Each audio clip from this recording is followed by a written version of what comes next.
NaMo सिद्धाणं NaMo आयर्याणं NaMo वज्झायाणं NaMo लोये सव्यसाहूणम्.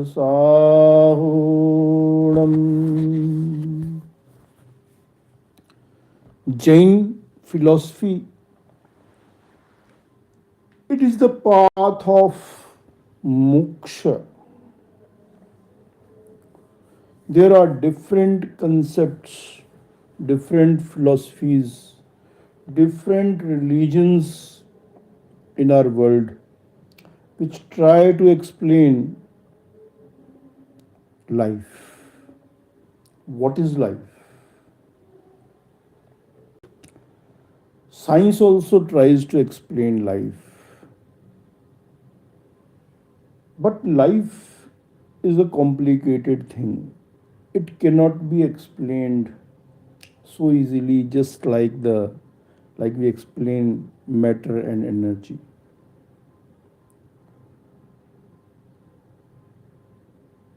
In Jain concept, we call it Atma. Every living being, it is a unique Atma. Atma means self, the consciousness, the living being.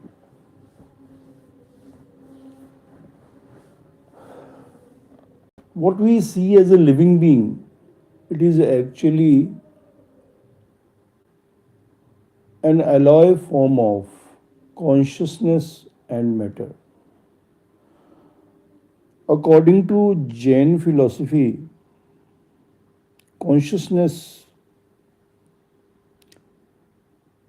its existence is unique. Every living being has its unique existence. And existence in itself is eternal. Nobody has created the existence. In fact, existence itself means that exists eternally. Anything which exists cannot come out of non-existent. From non-existence, existence cannot happen, and that which exists can never become non-existent. So we see this existence, what we know, there are many entities in this existence. Modern science has also discovered many entities of existence. Mostly modern science is working on matter and energy. According to Jain philosophy, there are six basic entities which we can call existence. These six basic entities, they are eternal. They cannot be created, they cannot be destroyed. They have no beginning, they have no end. Among these six entities, there are energies, there is matter, and there are living beings. Now, everything in this universe, these six entities, they actually coexist. Yet they also have a unique existence, separate existence, but still they coexist in such a way that it's difficult to distinguish matter and life. So, six entities. One is Dharmastikaya. Dharmastikaya means medium of motion. There are two movable entities, matter, which we call Pudgalastikaya. Pudgalastikaya is actually all the particles which we are discussing, all the matter and matter's energy. According to Jain philosophy, what we call energy, it is all forms of different forms of matter. And life, living being, it's a separate thing, separate entity. So, medium of motion, it's an energy which actually is not Pudgalastikaya. It means it is not matter. It does not have the properties of matter. It is an energy. It does not make anything move. It's just a medium of motion. And second is Adharmastikaya, which is medium of rest. So movable objects, they use these both energies to move and to rest. Third is Akashastikaya. Akash, it means space, which holds all the other entities in it, which provide a space to live in. Space has the property which can accommodate, which can provide accommodation to all the other entities. Now this space, it also have distinctive properties from matter. Space is also non-living. Medium of motion and rest are also non-living. And matter is also non-living. One factor is time. Time is also considered as an entity. Actually, it is not an entity. But it is an important factor. It is actually a form of measuring the change happening in all other entities in the universe. So it's very important. But it helps to measure the transformation. So it's very important. Now, main there are two entities, living being and matter. According to science, living being is an emergent property of matter. Yet, it's a scientific viewpoint. It's not actually scientific discovery. There's a difference between scientific viewpoint and scientific exploration. Scientists, they explore matter, they explore the universe, they explore every entity in the universe with their available scientific equipments, and then they form a hypothesis, they form some theories.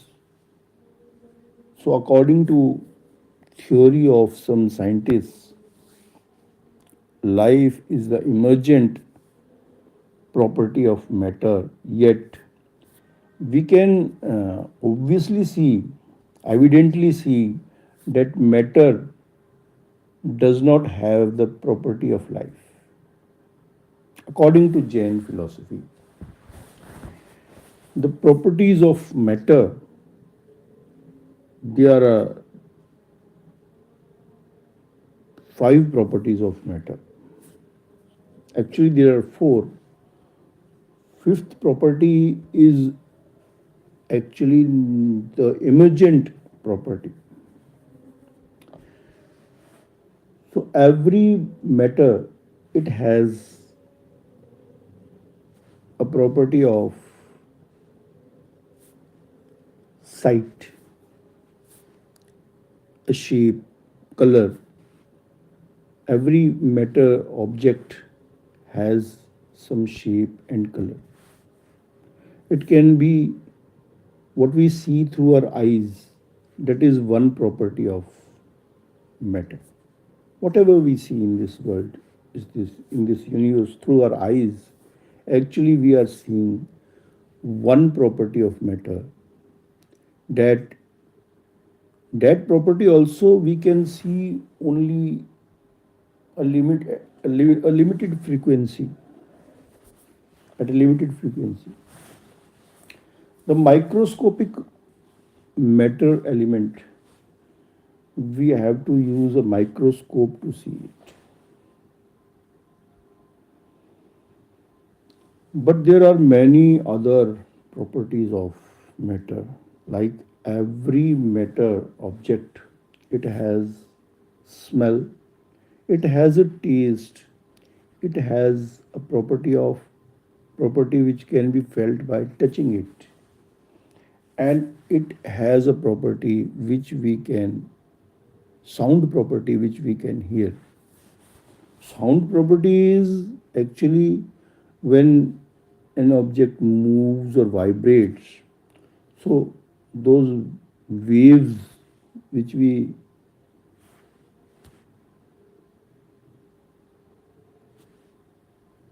receive through our ears, it is the sound property. Now, every living being, actually, most probably human beings, they have advanced form of consciousness and advanced form of sense organs and body. According to Jain philosophy, this body, it is just a tool. It is not actually the living being. But when life exists in the body itself becomes living being. We can see when a living being dies, whether it is a plant, whether it's an insect, human being, birds or animals, any living being, whether it is there are microorganisms, when they die, it is called a dead body. It is not called a living being. Living being, it is called when there is life. So that factor which is not available after death in that body, it is actually the living being. Living being and matter, they coexist, yet they have different distinct properties. They have unique existence. Like we say that matter, it is eternal. Its existence is eternal. Its forms keeps on changing, but matter doesn't become non-existent. And matter cannot be created or destroyed. Anything that exists cannot be created or destroyed, because to create something, then you will need something. If you need something to create something, it means that something already existed. You didn't create anything new. So whatever we known as that we are creating it, actually we are transforming the already existing entities. So, matter and living being, there are two concepts. We have widely known the properties of matter through modern science. Modern science has helped us a lot to understand matter and also life. In Jain philosophy, it is said that living being, what are the properties of living being? The main properties of living being are knowingness. Every living being has the property of this knowingness. They know. A matter object cannot know. A non-living thing cannot know. A non-living thing also exists, but it doesn't know that I exist. While a living being knows that I exist, living being also knows that matter exists. Now, who is knowing it? We have different scientific equipments. We have discovered computers, but the computer itself doesn't know that it is a computer. A vehicle can move. A atom in atom there are electrons and protons. They are moving, but their movement isn't intentional. They don't have any intention to move. So this intention thing, it is also a property of living being. Desires, intentions, feelings, emotions, they are all different properties of life. They are all different properties of living being. There are different religions in this world. Now, religion in India we call dharma. Dharma and religion, they are sometimes seen as the same, but actually, dharma and religion are not the same. A religion is an organized philosophy, while dharma, it actually means spirituality. Dharma, it is the science of universe. In modern science, we talk about guna dharma, the properties and characteristics of matter and objects. What are the gun dharma of fire and what are the gun dharma of water? So this gun dharma, nature of living being, properties of living being, that is actually dharma. So dharma, it is an eternal thing. It is not created. Dharma means the science of life, the properties of life. So every living being has a property of knowingness, and every living being wants to know. It wants to know everything because it's the inherent nature of a living being.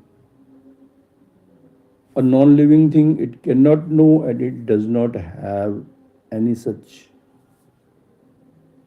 intention, it doesn't have any such attempt to know anything.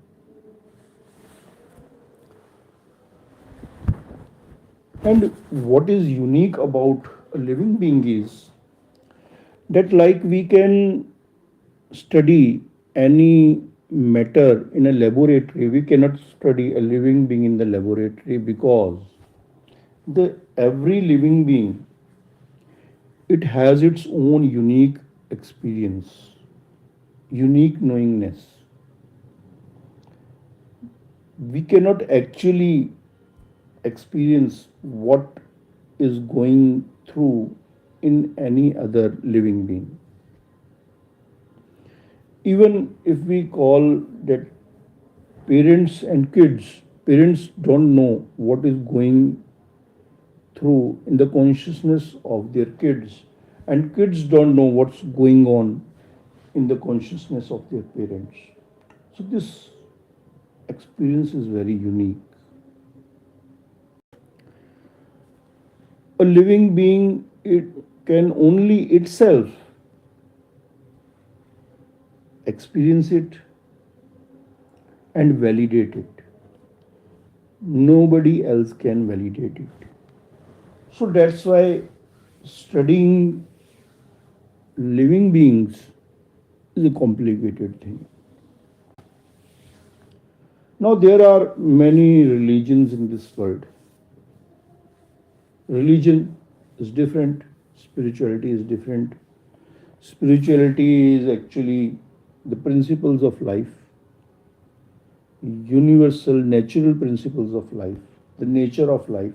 And nature of life, it is not created. It is the inherent property of life. It is the inherent property of living being. Inherent properties, they are not created. They can be known. And then after knowing them, we can use those principles to influence these entities. Like we say, gravitational force, we today know gravitational force, and Newton discovered the gravitation force. Did Newton create the gravitation force, or did he found the principles of gravitation force? He founded the principles of gravitation force. So moksha in Indian continent, in Jain philosophy, there is a concept of moksha. What is moksha? Moksha is actually the supreme form of living being. In Jainism, there is concept of supreme being. In other religions also there is concept of supreme being. But what's the difference? The difference is that in other religions, supreme being, it is a person. It is a separate person. And it is believed that the supreme being has created the existence. Now, existence, if supreme being is part of existence and supreme being has created the existence, now where did the supreme being created the existence from? If the existence didn't existed, how did he create the existence? Now, if we say that it created it from itself, then existence doesn't have any unique form. It is supreme being itself. So that's illogical. Yet these concepts have a deeper meaning. They are not useless. So supreme being, according to Jain philosophy, supreme being is the supreme form of a living being. The omniscient, when a living being elevates its consciousness to the omniscient form, it is called Sarvagya, who has created his knowingness to a level where it can perceive, it can know everything, the past, present, and future.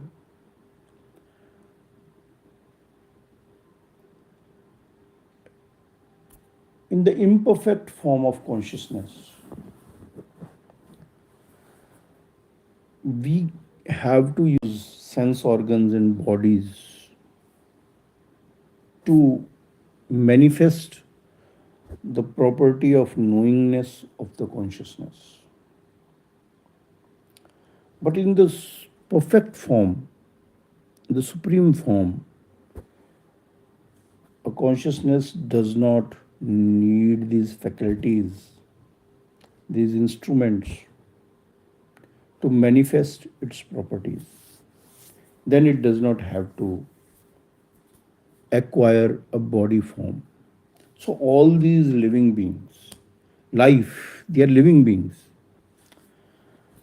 What we see as forms, actually, they are not the separate thing. Like we can say that if we take gold and we made a bangle out of a gold, later you mold the bangle into a ring, or you might mold the ring into a gold chain, but the gold remains the same. Same way, every living being has its unique existence. It might change its form into different life species. According to modern science, there is theory of evolution. Theory of evolution is a different concept. Jain theory of living beings, it's Jain theory of life. It says that a human being, you are a human being, there's a dog. A dog is a living being. Dog and a human being, every living being has same properties. Now there some properties are dormant and some properties are active. What we the properties which we can see, with the properties which are not dormant, they every living being acquires a body according to the active properties of the consciousness. So a dog might transform into a plant or a human being or into another organism in its next life. So Jain concept of life, it says that living being transforms itself into different species, and that transformation is not done by some supreme being. It's a natural process. It depends upon actions, the lifestyle of that living being. Karma particles, according to the karma particles charged, acquired by that living being, a living being acquires varied forms of life.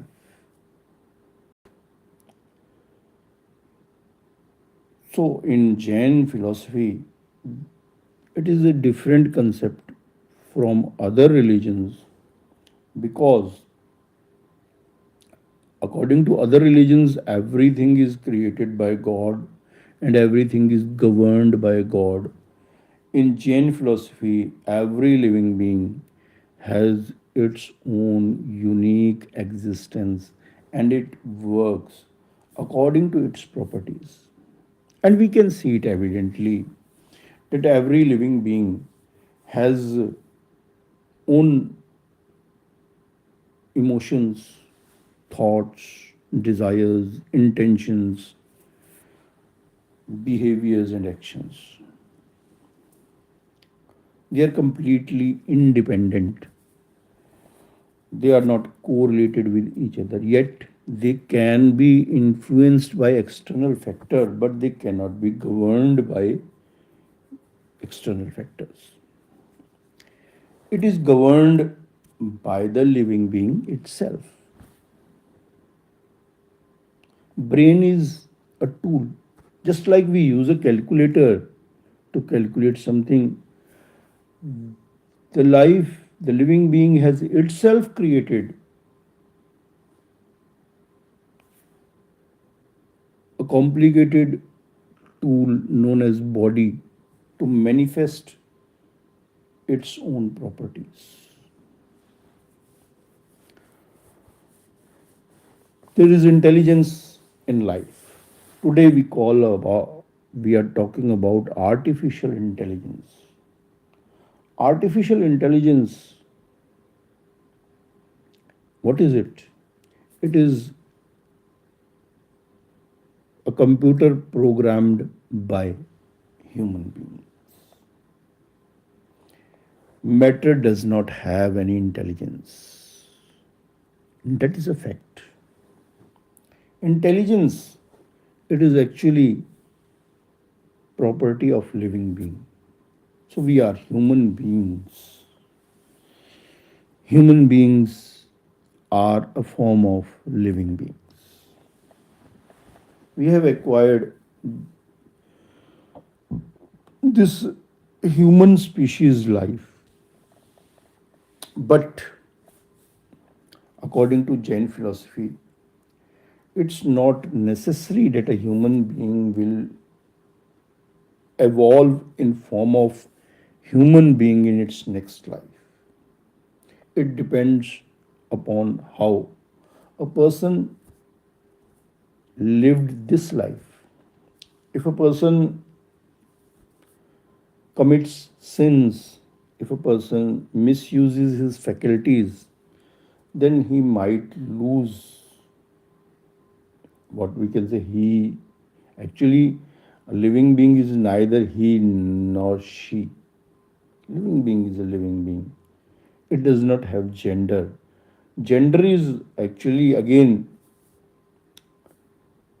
a form decided according to the body acquired by the living being.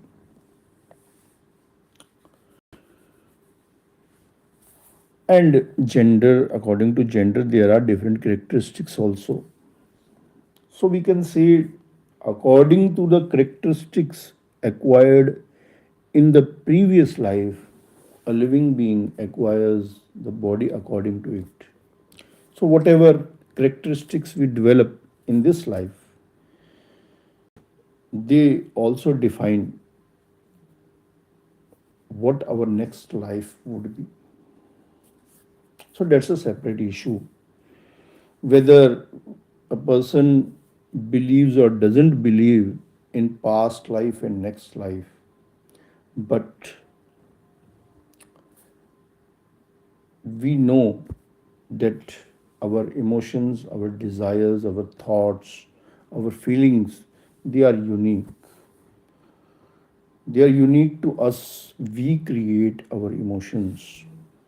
We create our desires and intentions. Nobody else is creating it. It's a fact. We know it and we have to manage our life. The path of moksha, the path of spirituality, it is actually the science of managing our life, understanding our life, and managing our life. So, we have emotions, we have desires, we have thoughts, and that is the thing that we don't know about others. What's going in other person's mind, in their consciousness, we cannot know it. It is a fact.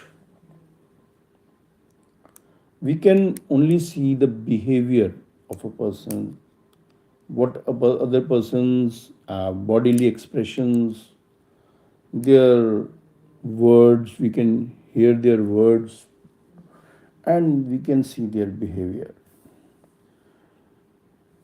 On the basis of that, we try to understand other living beings. But every living being knows its own emotions. And through their behavior, we get a picture of what's going on in their mind. But because behavior can be manipulated, a person might having deceiving thoughts in the mind, might behave as an honest person. A person who's having anger, who's having resentment in his mind, might behave very friendly. How can you? We cannot actually uh, truly know other living beings because behavior and what's going in their mind, their thoughts, their emotions could differ. And human beings have that advanced consciousness that it can behave differently. Other living beings, they don't have that much advanced consciousness. Other living species, the living being does not have that advanced consciousness. So the ultimate purpose of dharma, it is to become a supreme being. Ultimate purpose of dharma is to activate the peace, the property of peace, calmness, purity in the consciousness. So everybody wants peaceful life. Everybody wants blissful life. Everybody wants happiness in their life. But the problem is that everybody is wanting happiness and people are not happy. We are not happy. Everybody wants peace, but we now and then don't feel peace in life. Because what we feel, what we want, doesn't happen according to what we desire. It happens according to our other factors also, like what we do. As you sow, so shall you reap. Whatever you consequences happen according to the actions of a person. What is your perception? Your perception also defines how you will feel. What consequences you will have to face. Your perception also decides it. Like a person who is in anger, his whole perception becomes that everybody is my enemy, nobody is mine, and that type of thing. And when a person has the emotion of amity, then life becomes beautiful. We feel that life is so beautiful, even if there are difficulties in life. So we have to manage this life. In Jain philosophy, dharma, moksha, the path of moksha is four-folded, four dimensions: सम्यक ज्ञान, सम्यक दर्शन, सम्यक चारित्र, सम्यक तप. The right knowledge, right faith, right conduct or character, and righteous thoughts, speech, and actions. So, we have the faculty of knowledge, we have the faculty of faith, and we have the faculty of character and actions. We have to manage this faculty. We are human beings. We have distinctive advanced consciousness. Right conduct, what is right and what is wrong, what is righteous and what is unrighteous. We can know it through our own wisdom because we have knowledge. We can know it through scientific studies. We can also know it through religious by studying the religious books. What are religious books? Religious books are actually the knowledge, the wisdom, perception of the ancient people who actually explored the science of life. But mostly religions, they say that their religious texts are actually sent from God. They are right in some sense. See, we have to see things in the right way, with the right perception. Who is God? You are the God. The living being is the God. Where is knowledge coming from? Knowledge is coming from within your mind, within the mind of the living being, whether it is a butterfly, whether it is an elephant, whether it is a fish. The knowledge is coming from within the consciousness of that living being. We can see these living beings which don't know how to speak, they don't have that advanced mind, but still we can see them doing wonderful things. Whether we see the fishes, whether we see the birds, whether we see the insects, they are doing wonderful things. Whether we see the ants. So, knowledge, it is actually the source of knowledge, it's the living being itself. And books are just collection of those experiences, opinions of ancient people. All religions have different books. There are Jain books also. The books of Jain philosophy, they are called Agama, the texts. So, right faith, right knowledge, right conduct, right actions. Righteousness is the actual thing. Righteousness. We have the power of consciousness, the power of mind. Our mind, it has three faculties. We can remember the past memories. We can think about the present circumstances. And we have the power of imagination. We can imagine things. We can think about the future, plan about the future. So how we use these faculties, they are actually not the problem.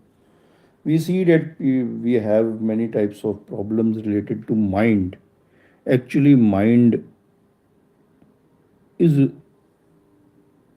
knowledge is just a faculty we have available, and how we use that knowledge, that makes it good or bad.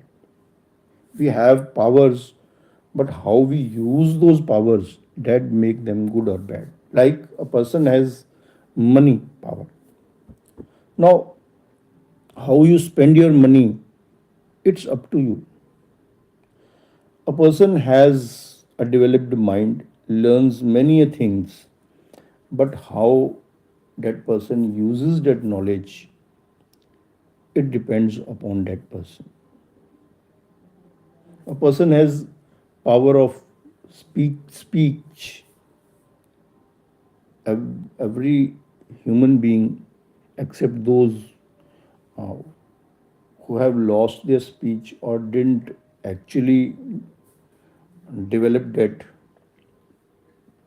faculty of speaking, mostly all human beings can speak. And it is human being who has discovered, who has developed its faculty, its faculties into many new forms. There are so many languages today in this world, and who has invented mm, those languages? Human being. People say that their holy texts they are sent from God, but the God word itself, it has been invented by human beings.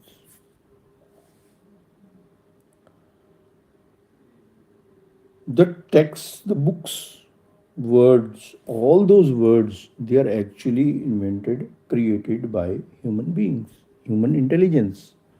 So actually, if we see what is God, knowledge is God. So all the properties of living being, the supreme, when they are pure, they are, we can call it God. The supreme being, you are the supreme being. There is a concept of demon and God in many religions. So, what is demon? When your consciousness it behaves in an unrighteous way, your consciousness becomes demonic consciousness, demonic spirit.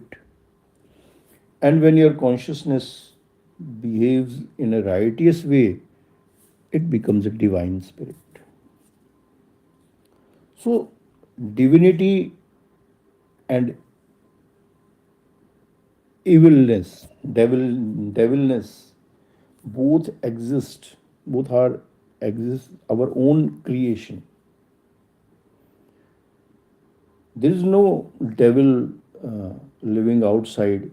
There is no shaitan outside who makes you do something wrong.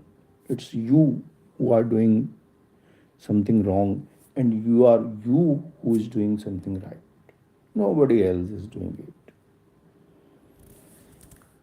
There is no God who is making you do anything. It's the living being itself who is governing its life. That is the fact.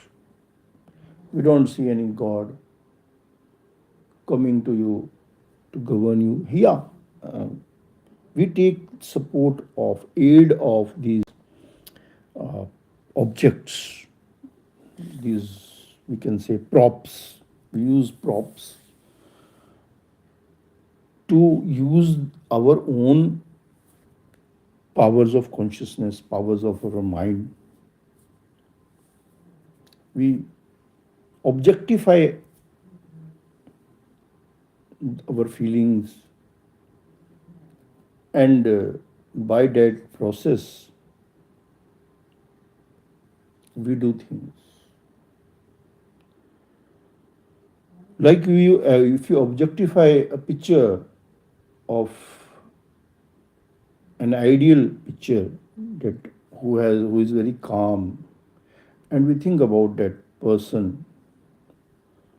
So that process, it creates calmness in our consciousness.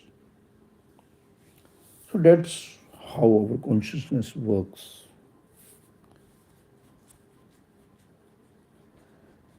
Our consciousness, it gets influenced by words. What we hear, it influences our mind. What we see, it influences our mind. So our own five sense organs, whatever we perceive through these five sense organs, whatever we experience through these five sense organs, and whatever we perceive through our mind, it influences our consciousness. It influences our desires. It creates our habits.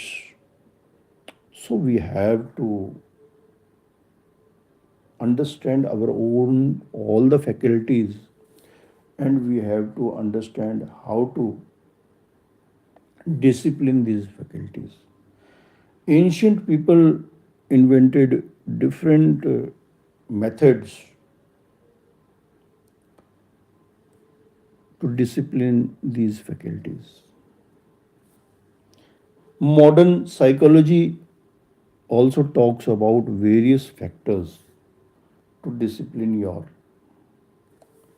psyche, your mind, your emotions, desires, your beliefs. So we have different types of beliefs. Those beliefs we have acquired from the environment also, from our family, friends, culture, from scientific viewpoint also. So understand life. This human life is very important.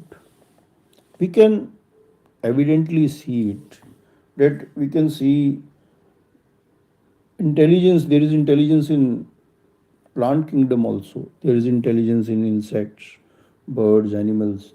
But they, from centuries, we can see they are living as they were living hundreds of years ago, thousands of years ago. Still, they are living like that.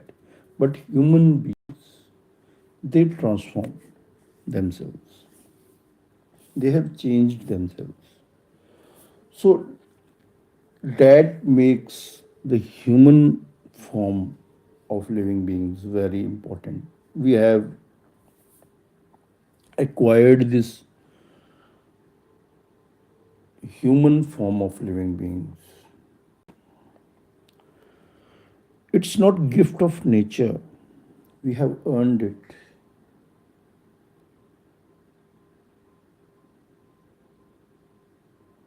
It's actually every living being, those plants, those animals, insects, they are slowly evolving themselves. A living being does not just evolve, it can also, a human being can also become a plant. That's how you take care of your consciousness.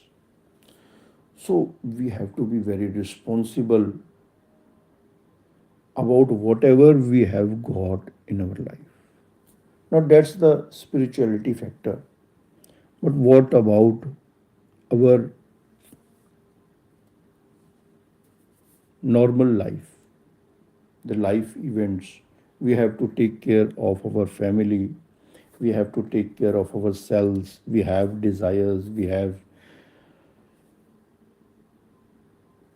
thoughts. How to take care of our behavior.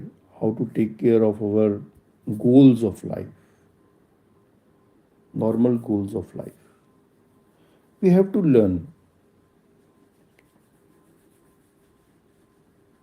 So, Jain philosophy talks about how to enhance the powers of your mind, enhance the powers of your sense organs, how to make your speech powerful, how to make your behavior powerful.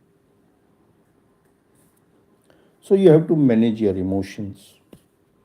There are, in Jain philosophy, it is called Moha, Raga, Desh, and Kashaya.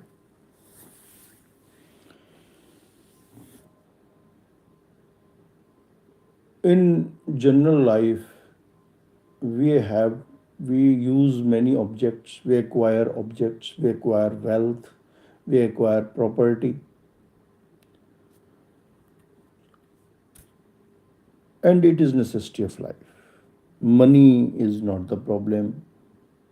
These material wealth is not the problem. And then we also have relations. We meet with people, and with some people we have close relation. That close relation, it is actually not determined by us. It is a type of gift of nature. Like we have parents, we have siblings, life partner, and we also have kids. These are the close relations we have, which are actually not chosen by us. And human beings, they have developed a concept of family. That concept is very important. It is a concept how to manage living beings, human beings. Because when a society is formed, a family is formed, our consciousness, it works in a disciplined way. Because we have to control our mind, our consciousness, our instincts. And when there was no society, when people lived in jungles, couldn't make many advanced cultures. This advanced culture, it has been developed because human beings, they created the civilizations. A civilized person, we have to become a civilized, we have to make a civilized society, a civilized human being. Spirituality is a further thing. First, we should talk about humanity. We should become a good human being. It's the responsibility of every person to make itself a good human being, and it's responsibility of every parent to make their kids good human beings. It's the responsibility of every society, every culture to make every member of the society a good human being. So there are divisions in human societies. Those divisions are also important part of human life. There's no such divisions in birds and animals. They don't have such systems, different type of systems. Yet they also might have some groups. They also have relations between them, but they are not advanced like we have made different types of religions, different types of cultures, different types of philosophies. So we have to first, everybody's responsibility is to manage their own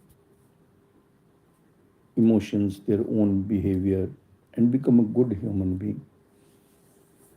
What's the difference between a human being and other living beings? Now, other living beings, they don't have that advanced consciousness to share their things, to sacrifice. They don't have that advanced mindset.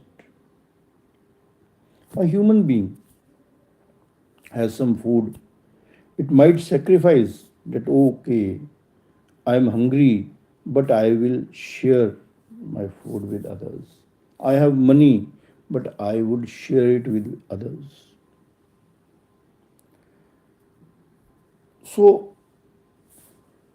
we have to use our faculties which I have got as human beings in a better way to become a good human being, to create a civilized society.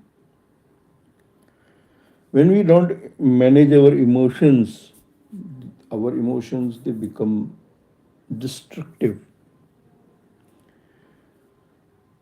It they not only damage our own personality, they also become harmful to our surroundings, to our family, to our society, to other living beings also. So we have to manage our emotions, we have to manage our desires, we have to manage our thoughts. Now, every living being, every human being has varied type of life. One human being took birth in a wealthy family. Other human being might have born in a poor family. One human being might have born with very intelligent mind, and other human being might not have that intelligent mind. One human being has all healthy body and sense organs, and other human being might have some defects in it. Now, having healthy sense organs is a different thing, and how you use those healthy sense organs, that's a different thing. So every human being has some different traits and characteristics. Some are generous, while others might be selfish. So we have to understand this thing, and we should know that people do have traits, habits, characteristics, but they can be changed.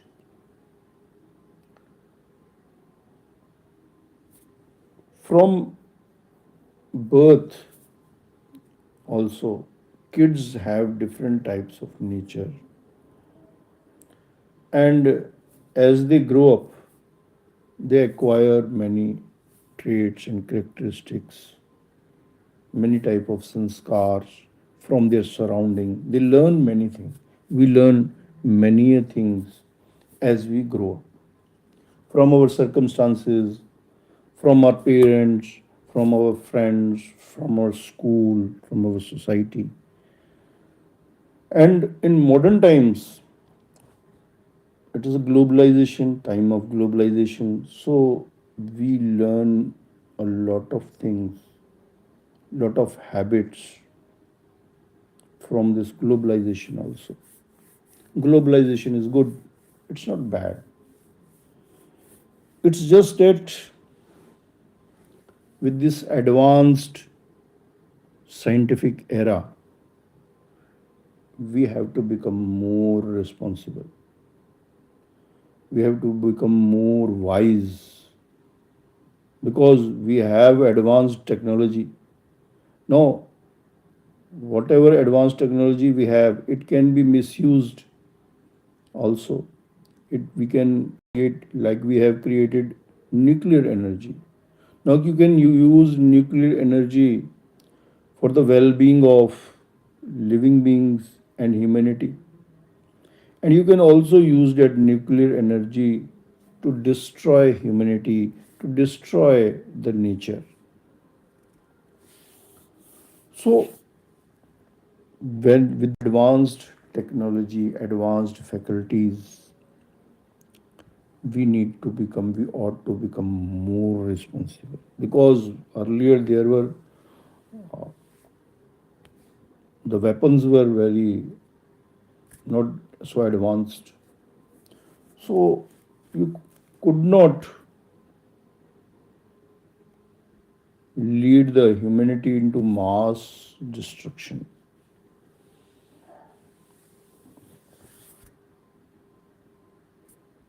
So we have to manage our intelligence also. Being intelligent is good. An intelligent person can do something for the well-being of humanity. And an intelligent person is might create problems for the humanity. So being a good human being is very important. And we have to live a happy life. Everybody wants happiness in life. Everybody wants wealth. Everybody wants to become wealthy in life. Why do we want to become wealthy? That's the important thing. Why do I want wealth? Why do I want education? Why do I want knowledge? That's very important thing. That determines how we will use the wealth and how we will earn the wealth. Everybody wants enjoyment, entertainment, accumulate more and more wealth, and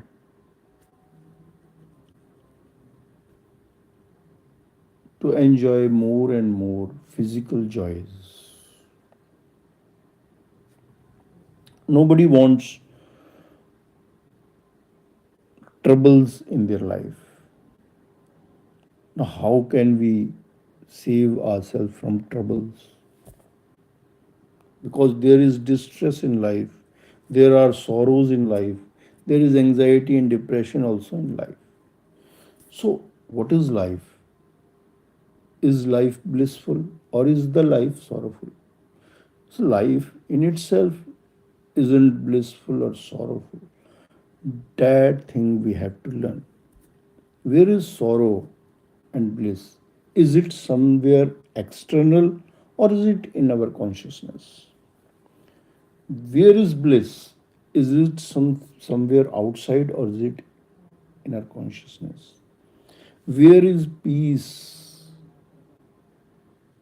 Is it somewhere outside or is it in our consciousness? That thing we need to ponder upon. We need to think upon it.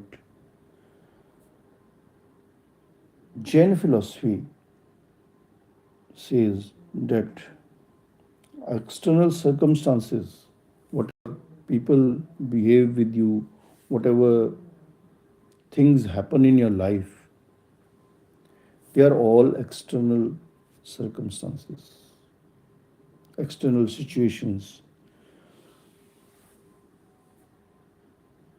Circumstances and mindset. There are two things. Your mindset, that's your responsibility, completely your responsibility. Nobody else is responsible for it. You are feeling sorrowful or you are feeling blissful. You are going through anxiety and depression or you are peaceful. You're happy. You're calm. That depends upon yourself. So, learning this thing, we need to take care of our consciousness. We have to take care of our beliefs and perceptions about life, because how you what are your beliefs, they also modify our feelings. They also create how you feel the things. If you feel that these circumstances are responsible for my sorrow and bliss and happiness, then you will try to change the circumstances. You will blame the circumstances. But if a person realizes that whatever situations and circumstances are happening in life, but my mindset is my responsibility. I should change I should reform my beliefs. I should reform my desires. I should reform my thoughts so that I can live a happy and peaceful life. So, wanting happiness and bliss in life is a different thing, and working on it with wisdom is a different thing. All religions have given some values to humanity so that they can control their faculties. They can channelize their mind to a better direction. It's very important. Gods and these things, they could be, they could have their own importance, because we see that all religions, they are actually in some way promoting morality and spirituality in human beings. But along with it, there might be some flaws also. Like religious people, they're fighting with each other, blaming each other, trying to demean each other. That's a flaw. Because when you're teaching morality, then fighting is not a moral factor. It's not a righteous thing to fight with each other. It's not a moral thing, righteous thing to hate each other. Morality is about loving each other, having love and care and compassion for everybody. That's morality. So, whatever religion a person, religious text a person reads, whatever philosophy a person follows, Jain philosophy says that you should become a good human being. Acharya Shri Tulsi, he established the Anuvrat movement. In that Anuvrat movement, it's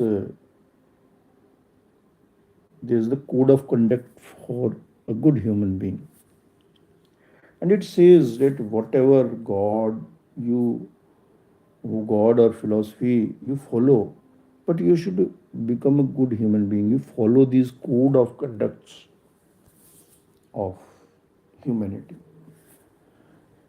In Jain philosophy also, there is code of conduct for householders and code of conduct for ascetics.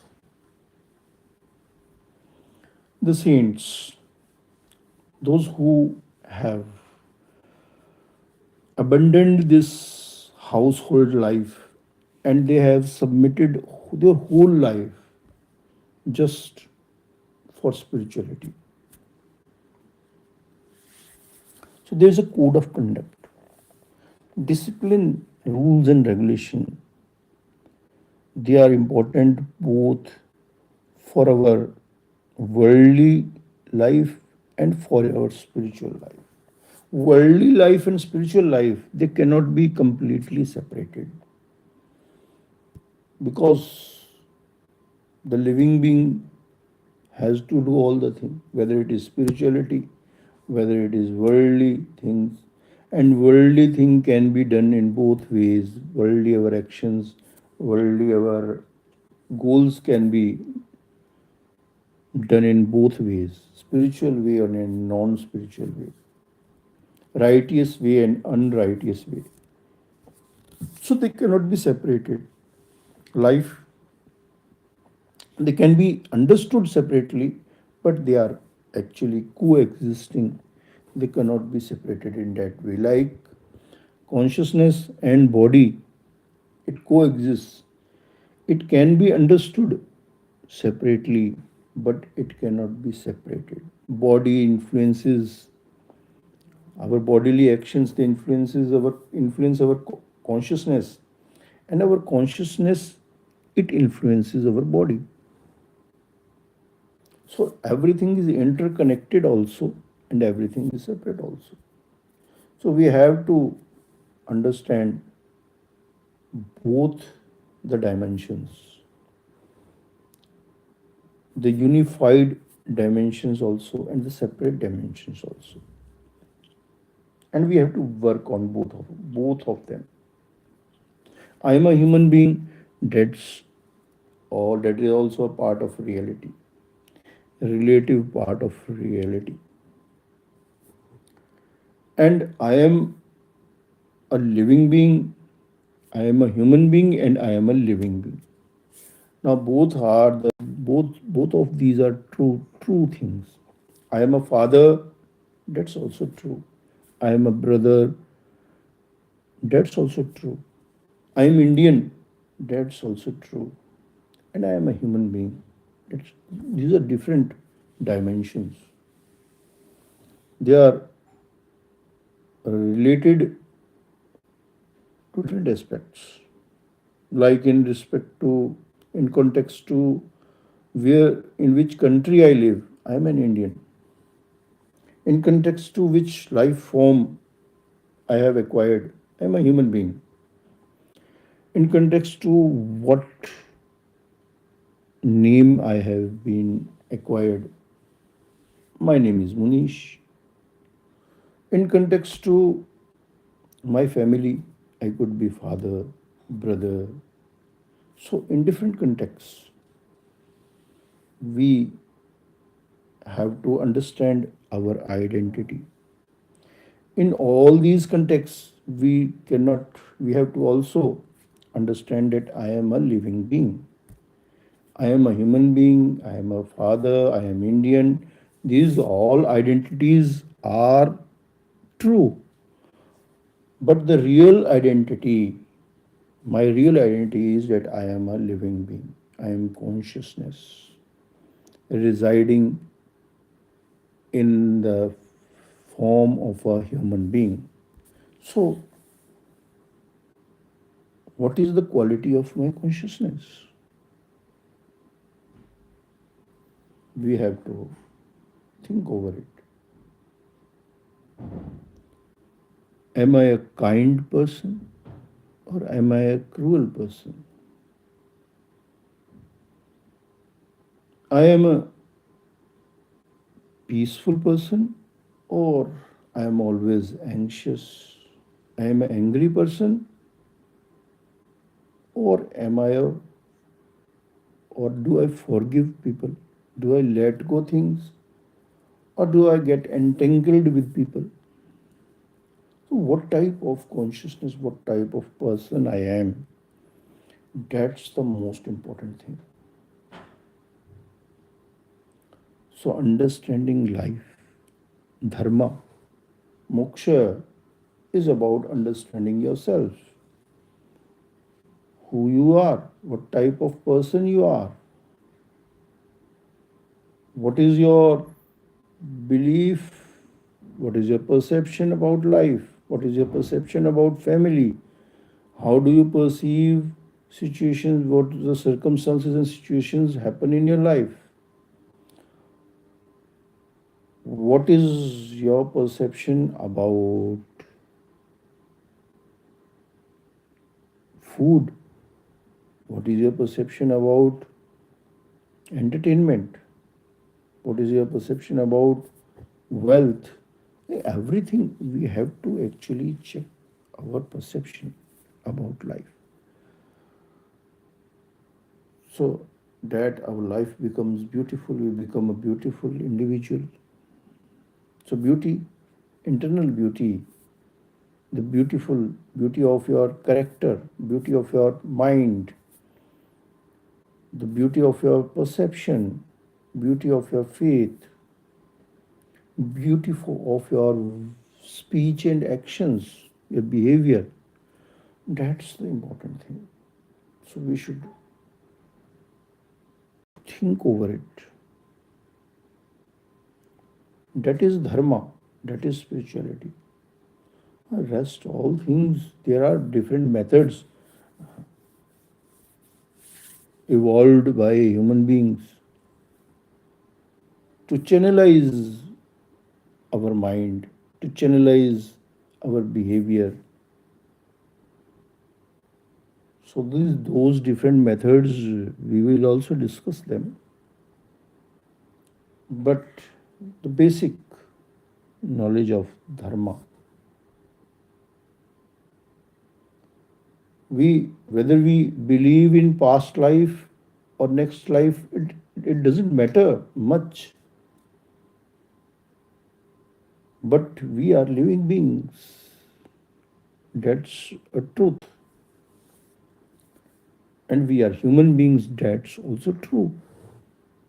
We don't need any textbook. We don't need any God to approve it. We know it ourselves. Even if science says that you are nothing, we know that we are something. Oh, I exist. I am a living being. Science might say that you are just a emergent property of matter, but we know that matter is non-living. We are not matter. We are living beings.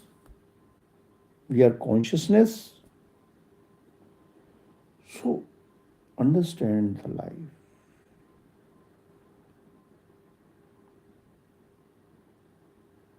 Understand what is God. What is the supreme being. There is mention of many other species of life also. Like there is mention of supreme beings. There is mention of uh, beings which live in some type of hell. There is mention of other planets where life exists. There is mention of heavenly beings. Whether we know it or not, it doesn't matter much. What matters is that we understand our own consciousness. We understand our own life. How is our life working? How what are our strengths? What can we do about our life? That's the most important thing. Now, the right perception is about actually how to manage your life. It's not about understanding gods, understanding the universe, geography, etc. Its, its core meaning is about understanding yourself. I exist. I am a living being. This body is just a tool. We have to understand it. These are instruments. These eyes, they are camera type. Like we use camera. We are using eyes to know one property of matter.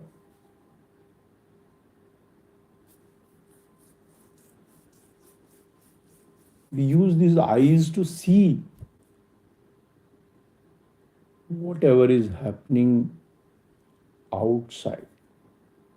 But with these eyes, we cannot see what's happening inside. to see what is happening in our own mind, we have to use only our consciousness inwardly, not outwardly. So eyes don't become very useful in seeing yourself. So dharma is about seeing yourself, what you are doing. Eyes can just you view of what's happening, but to understand what's happening outside, we use our mind. Eyes in itself, they don't tell us what's happening outside. It's our brain. We use our brain. Wisdom is not in the brain. Wisdom is in the consciousness. Brain is a tool through which we manifest our consciousness, our wisdom. So wisdom is the property of living beings. It's up to us how we develop our wisdom or we corrupt our wisdom. There could be external influences like we learn from our friends, our family members, from the books we read. So we should be very alert whatever we learn from other sources. We should be critical. We shouldn't be blind followers. Whatever we study, just blindly following it does not lead us to anywhere. But just having knowledge also doesn't lead us to anywhere. We have to be practical. We have to gain the practical experience by working on our emotions, desires, our thoughts, our speech, how we speak, how we eat, how we sleep, how we spend our time. We have to be very aware. So, time goes, life, much of life we have spent, and we don't know how much life is remaining. But whatever life is remaining, we need to manage it. We need to determine what the worldly purpose is also and spiritual purpose also. All types of purpose. It's not just that you determine the spiritual purpose, that will also not be enough. And if you only determine the worldly purpose, that would also not be enough. Combinedly, we have to take care of our family also, we have to take care of our financial needs also, we have to take care of our health also, we have to take care of our entertainment also, and we have to take care of our spiritual growth also. So, overall development of life, that's spirituality.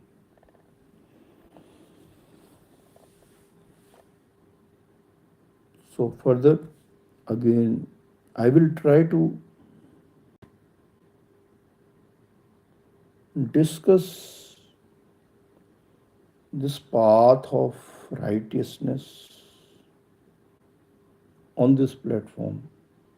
It actually helps me to unveil my own perceptions about life. I don't have any such desires to influence others. Actually, It's my way of doing swadhyay. It's my way of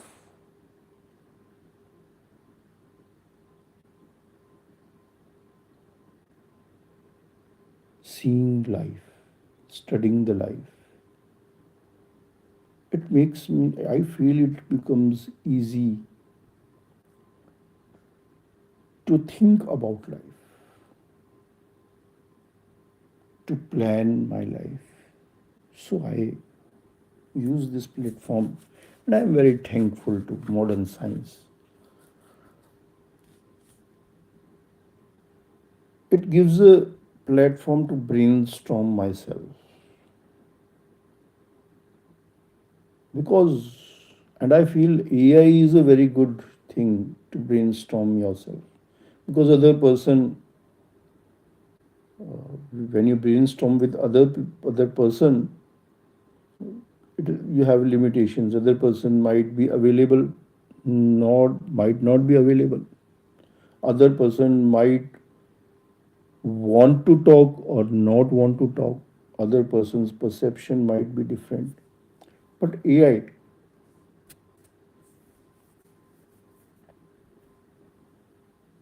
there are no such limitations. So, friends, I would like to see your comments. The comments could be good, could be bad, but I would like to see your opinion. And I would also like reviews. I will also like if you have any suggestions, and please join me in this journey. We all have to go through this journey all alone, yet we can also be a co traveler in this journey. So we are alone and we are co travelers also in different contexts. Om Arham, Om Arham, Om Arham.